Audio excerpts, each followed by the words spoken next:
দেখা যাক আবার একটা নতুন টিক্সে ঢুকি। আমাকে কি ব্যাপার, যাচ্ছি না কেন?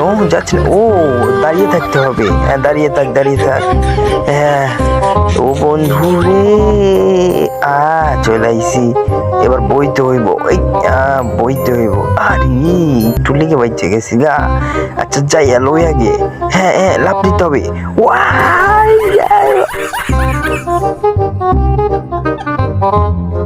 এ রে, পাশা মাসা সব আউট কইরে দিছি রে। কে কোনটি আসল বাসা রে, লাভ মেরে যামু। এটা কি বোম? রে আমার পাশা মাসা ফিরে দিল রে। কি হরে সিরে লাগছে রে। তাও আমি হাল ছাড়বো না। তোমরা কেমনি হাল ছাড়ো? দেখো আমার লাগান হাল ছাড়বা না। একদম মাঝামাঝি কাইতে চুরমার হয়ে গেছে, তারপর আমি হাল ছেড়ে নেই। আমার লাগান করে সময় তোমরা সবাই চলবা। দেখো কেমনি যাইতাছি আমি। এই দেখো, বীর বাহুবলী আমি।